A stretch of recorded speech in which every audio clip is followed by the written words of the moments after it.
กับทักทายสบายดีตอนค่ำๆนะทุกคนวันนี้กาสะพิมพ์ไว้สิไปนำต้นดอกไม้ทุกคนเลยสิไปนำต้นดอกไม้กันเนาะเอามาทาเพิ่นอยู่ที่ได้ปะน้อยเพื่อทุกคนเลยสะพิมพ์ก็มาหาหมู่สะพิมพ์อยู่นี่เนาะ หมู่สะพิมพ์มีลูกมีเต้าหมดละมาทาเขานำต้นดอกไม้อยู่ปะน้อยนะทุกคนหมู่ก็ลูกตันยัน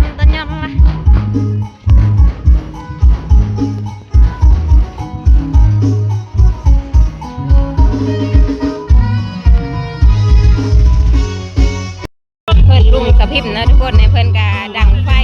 เพื่อนจะเห็นหอประสาทเพิ่งนี่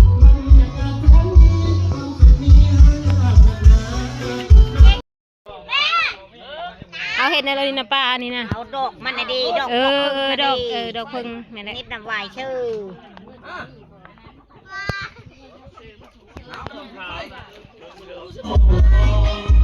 หอประสาทเพิ่งเริ่มเห็ดเลยเนาะมาเห็ดแล้วก็ถ่ายไปทุกคน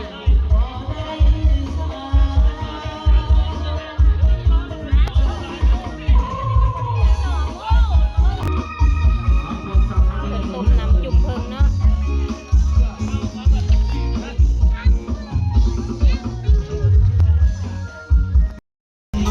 มันละลายทุกคน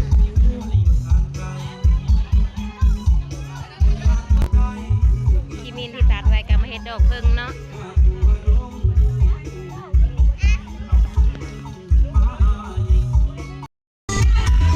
นี่ทุกคนคนเริ่มจุ่มแล้วเนาะเพิ่งนี่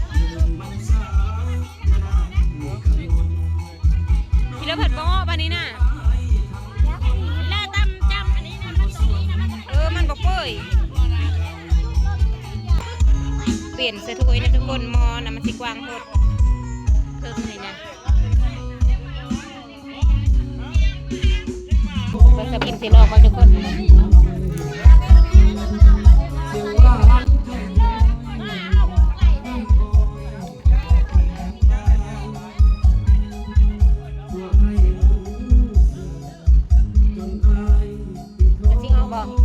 มีลุ้นมันที่อ้อบอกคือว่าใส่หม้อยอยู่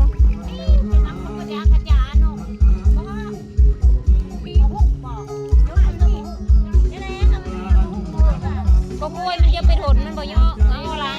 ค่อยมันคือบ่ออกซะนะมันบ่ออกนะสาวพิมพ์คือสิได้แปลงอันที่ว่าแหลมๆนี่ใหม่เนี่ยทุกคนแปลงใหม่แล้วสาวพิมพ์สิไปลองให้ทุกคน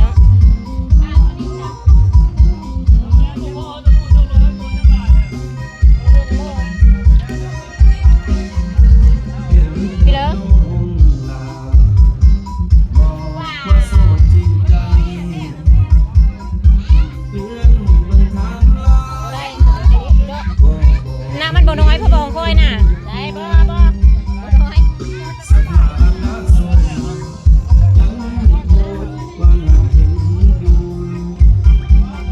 นี่ออกคักได้ทุกคนเลย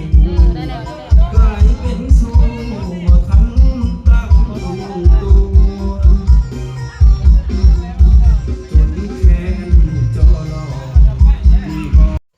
มาเห็นแล้วก็สะพิมพ์ก็ดีใจทุกคนที่ได้มีโอกาสเฮ็ดซอยเพิ่นเนาะเฮ็ดออกประสาทเพิ่งได้เฮ็ดน้ำเพิ่นสะพิมพ์ก็ดีใจหลายไอ้ชนีบ่ว้าวไอ้ชนะเด็กขอให้บ่เด็กแฮ่โยก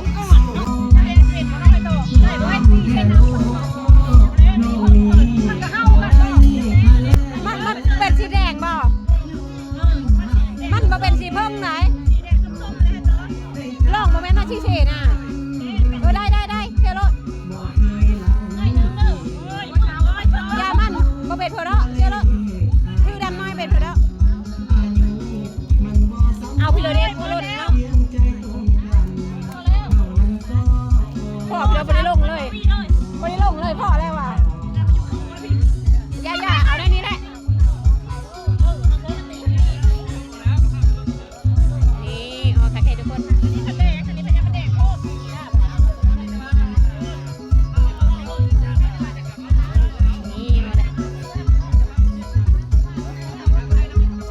มาหุ่งแล้ววันนี้น่ะเองเอาคักแล้วมาหุ่งเถอะจุ่มเลิกบางอันกระโบกนะทุกคน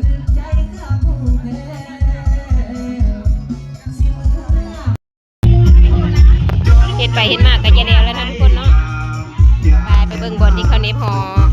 ปราสาทเพิ่งเนาะที่มีลูกนางแต่ความงามพอบ่หล่นหายอยากลมน้ำน้องดน เสียบดอกไม้ทุกคน ข้างให้ที่บาดใจการย้อนหอดน้องลายเฮ็ดจังไดมันก็บ่สวง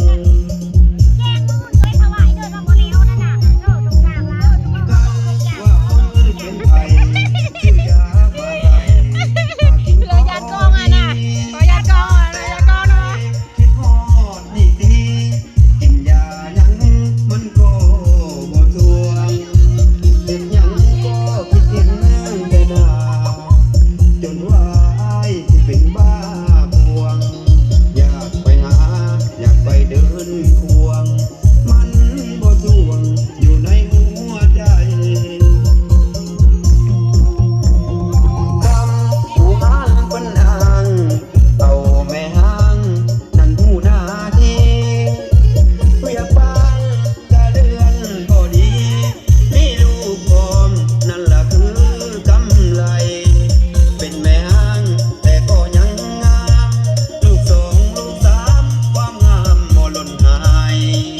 ถ้าได้น้องมาเป็นคู่เคียงข้าง เอาพอแล้วนะทุกคนเนาะถ้าพิมพ์ก็สิซื้อเบอร์ผลเราเบิ่งจะว่าผลแล้วแล้วก็ไปจักถ้าพิมพ์มาเอาไม่เนาะ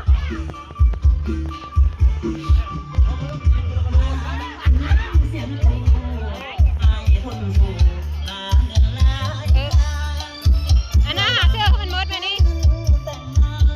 เอาอะไรเอาอะไรเอามา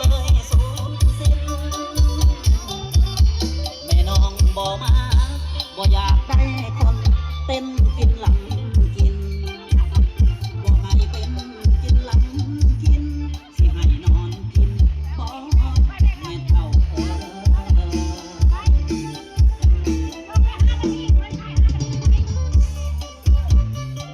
บัดนี้ก็แล้วเป็นดีเฮมอยเนาะเฮ็ดหอประสาทเพิ่งก็พิมพ์ว่าสิไปนำดอกไม้นำต้นดอกไม้ก็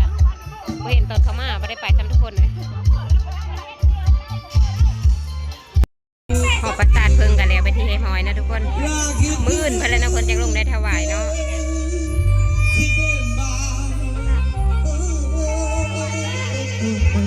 ถ้าพิมพ์ก็สิได้มือแล้วบัดนี้ ไอ้หัวน้องตาไอ้นี่นะสิตาย เพราะว่าบ่เห็นตอนเพิ่นมานำดอกไม้นะทุกคนเนาะสาวพิมพ์บ่เห็นสาวพิมพ์ก็สิได้มือน้ำหลังแล้วบัดนี้ก่อนมือสาวพิมพ์ก็สิซื้อน้ำก่อนทุกคนซื้อเท่านึงแล้วติดใจแซ่บซื้ออีกรอบสอง เปิดเงินน้ำก้อนเขาจะบ่บดเธอจะได้ทุบเอา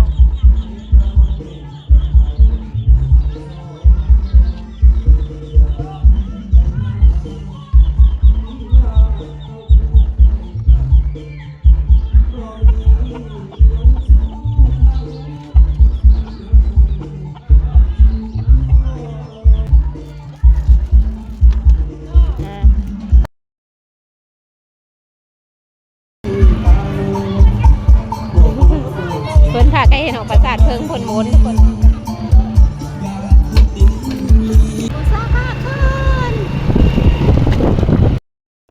มาบ่ทันเนาะเพิ่นแล้วเรียบร้อยแล้วสาวพิมพ์กับสิบูชาน้ำหลังทุกคน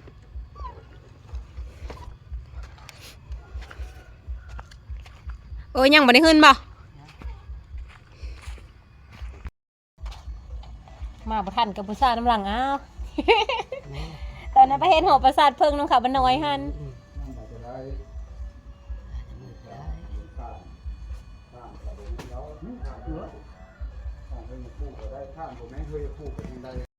มาบูชาน้ำหลังกันแล้วกันที่ให้น้อยแล้วทุกคนจะพิมพ์ก็สิได้เงินเฮิดแล้วเนาะ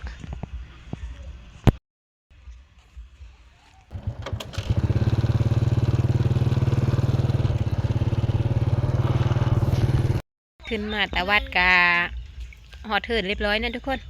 มาเท่านี้สาวพิมพ์ก็ขอจบคลิปเพลงเท่านี้เนาะสบายดีแล้วก็สวัสดีเมื่อสุขูสุคนเนาะมือเหลืองหมดไปหนอประสาทเพิ่งนำเพิ่น